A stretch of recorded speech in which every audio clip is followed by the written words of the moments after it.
الحمد لله والصلاة والسلام على نبيه أما بعد، فقد قال الله سبحانه وتعالى: إنا نحن نزلنا الذكر وإنا له لحافظون. وقال عليه الصلاة والسلام: لا تنقضي عجائبه ولا يشبع منه العلماء ولا يخلق عن كثرة الرد، أو كما قال عليه الصلاة والسلام.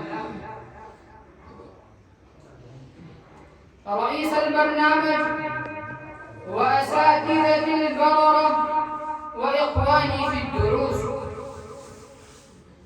يسعدني بهذا اللقاء أن أتحدث معكم حول القرآن الكريم وأسلط ضوءا على عظمته وحرمته وبلاغته ورسالته وتأثيره وقوته، كما أتعرض للثورة العظمى التي حدثت بنزوله في جزيرة العرب شرقا وغربا وفي العالم جنوبا وشمالا.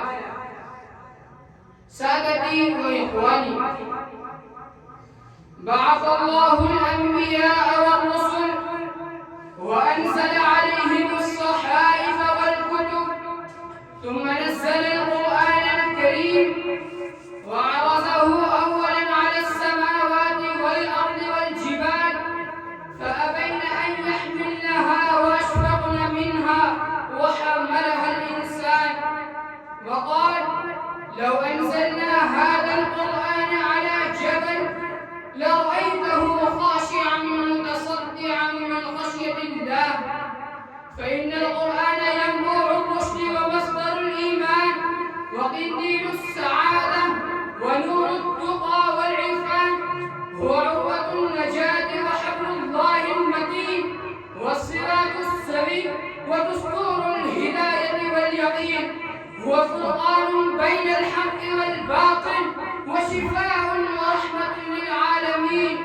أنزله الله أخيرا على النبي الخاتم ليخرجهم من الظلمات إلى النور ومن ضيق الدنيا إلى سعة الآخرة ومن جور الأديان إلى عدل الإسلام.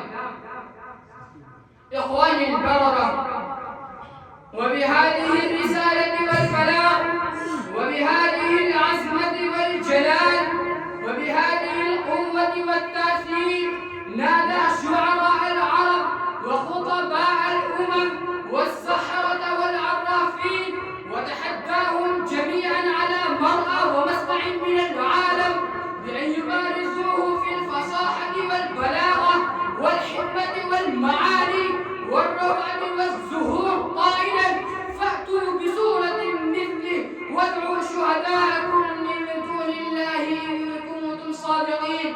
وقال: قل لئن اجتمعت الإنس والجن على أن يأتوا بمثل هذا القرآن لا يأتون بمثله ولو كان بعضهم لبعض ظهيرا.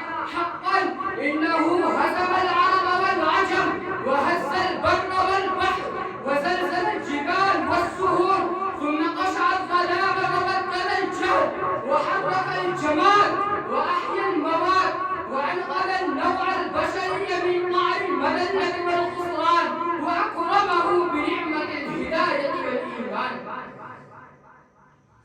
سادتي وإخواني، كان العرب قبل نزوله مثل البهائم والوحوش يعبدون الأصنام ويأكلون الميتة ويشربون الخمر ويمزقون عفاف النساء ويلدون البنات ويأكل منهم القوي الزعيم. ولكن لما نزل عليهم القرآن الكريم وآمنوا بالله ورسوله بعث فيهم روح الإيمان وأثار من كفائرهم وأشعل من مواهبهم، وكأنما العربي كان جمادا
التي حدثت في الدنيا بعد نزوله. والسلام عليكم ورحمة الله وبركاته.